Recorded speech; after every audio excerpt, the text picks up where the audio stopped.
Mr. Victor Karlsson discusses the budget presentation made at the March 21st Board of Education meeting.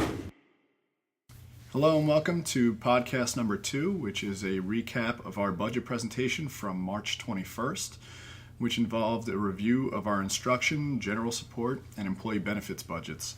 My name is Victor Karlsson, your Director of Business, and I'll be reviewing that presentation with you. Basically, everything that we're doing here in Brewster revolves around our strategic coherence plan. It's the focal point of every decision that we make and guides us in how we develop our budget. The focus is in integrating of content and 21st century skills for both academic and social emotional needs. The priorities that we established in developing our budget include recognizing our community's ability to support our schools, and as such, we remain under the New York State tax levy limit for the 6th consecutive year.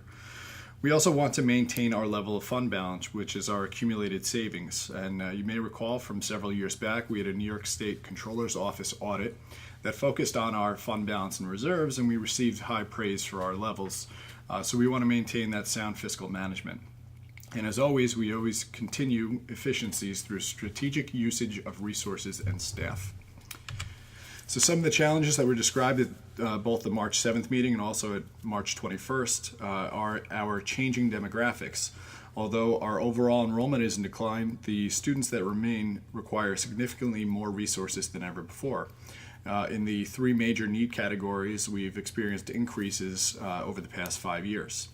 We also have state aid uncertainty, and that's more specifically evolving around the foundation aid formula, which is our largest state aid component. And due to the state's inability to implement its own calculation, Brewster has been shortchanged by about $4 million each year for the past 10 years. So our legislators in Albany are working to resolve this issue during this year's state budget negotiation. As I mentioned before, we're entering year 6 of the allowable tax levy legislation, more commonly known as a tax cap. And despite those challenges, we are striving to implement a bold strategic coherence plan. So our tax levy for 2017-18 is 2.04%, and that is the number that is set forth by the state through an 8-step formula. Although it is above 2%, there is no such thing as a 2% tax cap, and that's a misunderstanding of the legislation. 2% is just really one factor in the 8-step formula, and in its 6-year existence, 2% has just been used as a factor just 2 times. So our allowable levy limit for its 2017-18 is 2.04%, and that is under the tax cap. I'm going to now review our revenue budget summary. Next year, the tax levy is $72.5 million. That makes up the largest portion of our budget, up $1.4 million from the year prior. Local sources include interest and refunds, as well as penalties on taxes. That budget line is about $900,000. State and federal aid is $19.3 million, up $1.2 million from the year prior. Appropriate fund balance is the portion of our accumulated savings that we use to offset expenditures, and that is coming in at $2.7 million, the same value that we'd applied in the 16-17 year. In total, our revenue budget summary is $95.4 million, an increase of $2.7 million, or 2.9%. And again, our state aid is subject to change after the April 1st state budget is adopted. Now I'll review quickly our expenditure budget summary. General support makes up $8.9 million of our expenditure budget. This category includes mostly the central offices, superintendent's office, finance office, operations and maintenance, legal expenses, human resources, etc. Our instruction budget makes up the largest component of our expenditure budget, as you would expect, coming in at $49.6 million, an increase of $800,000 or 1.7%. This includes all things related to instruction, teachers, teaching assistants, teacher aides, as well as instructional materials such as textbook, workbook, supplies, also special education costs, tuition costs for students placed out of districts, our instructional technology, all things instruction are in this budget, and again, it's the largest component of our total budget.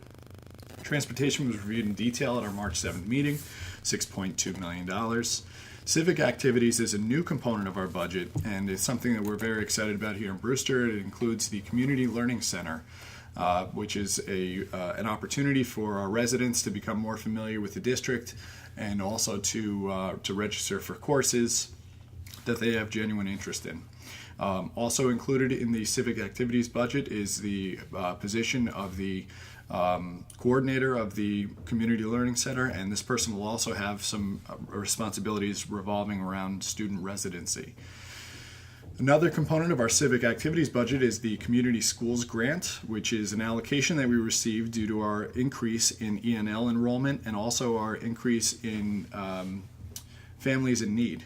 Our demographics, again, have been shifting, and our students require more resources than ever before. And the state recognized that and sent Brewster a $150,000 grant to develop additional opportunities for these students and also their families to help improve academics. In total, our civic activities budget is $178,000.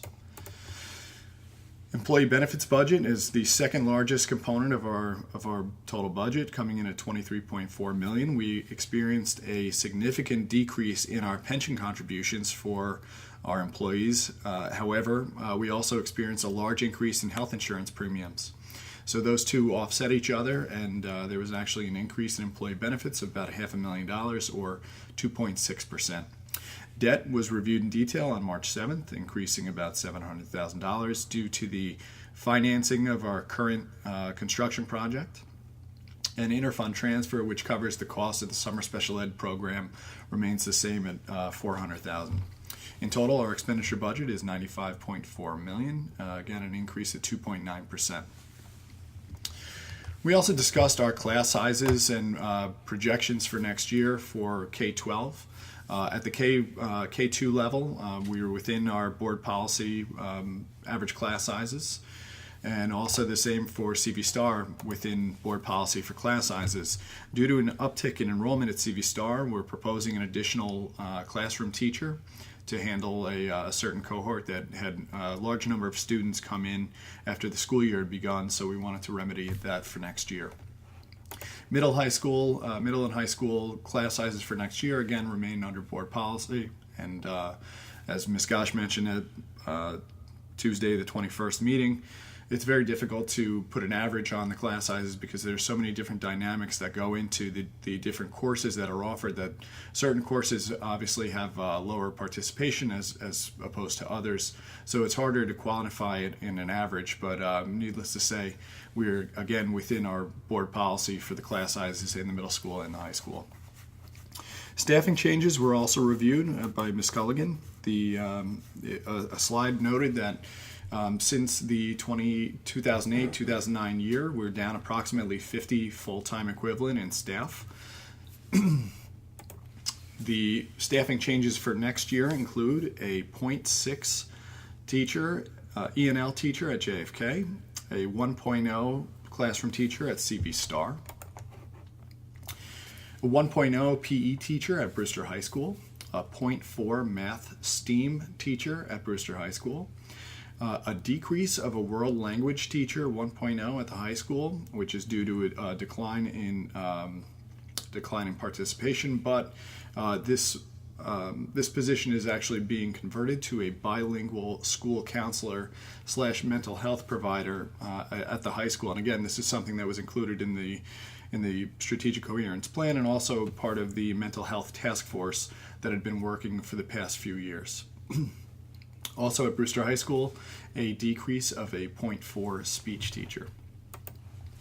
District-wide, the addition of a CSE behavioral analyst, a 1.0, and this actually represents somewhat of a cost savings because in the past we had been consulting with an outside organization for behavioral analyst services.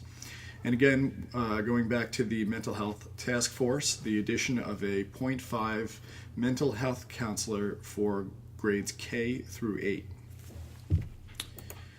Non-instructional additions include 5.5 teacher aide positions, mostly due to special ed demands. 2 part-time cleaners, one for JFK and one for CB Star, and that's a result of the additional building space from the capital projects. An ENL specialist on a district-wide basis. That was an add in the 16-17 year, obviously due to an increase in our ENL population.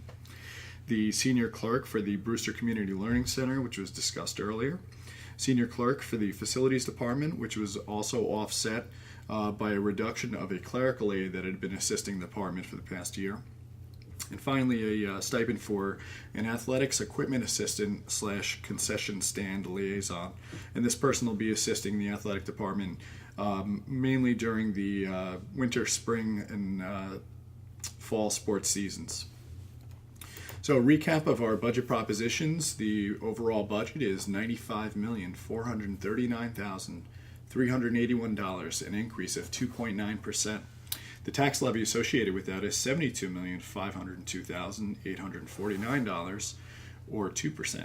And again, proposition number 2, which was discussed in detail at the March 7th meeting, is to borrow $750,000 to purchase 8 school buses. And most important to note in this proposition is that it affects the 2018-19 budget and does not affect the 2017-18 budget, which is upon us.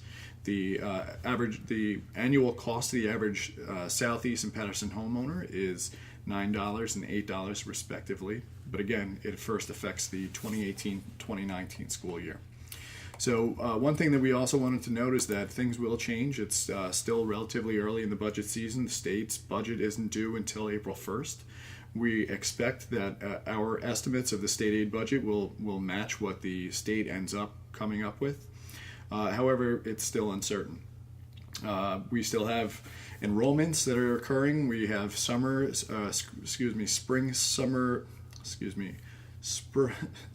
CSE meetings, which will determine special education classifications. And because of those 2 last bullets, the required staffing level may change. So some important dates to remember moving forward. April 4th is the proposed budget presentation. April 20th is budget adoption. May 9th is the informational budget hearing. And May 16th is the budget vote. So please come out to vote. And please also visit our website for this podcast, as well as other important budget materials. And also follow me on Twitter at BCSD_DOB, Director of Business. Thank you for listening to my podcast.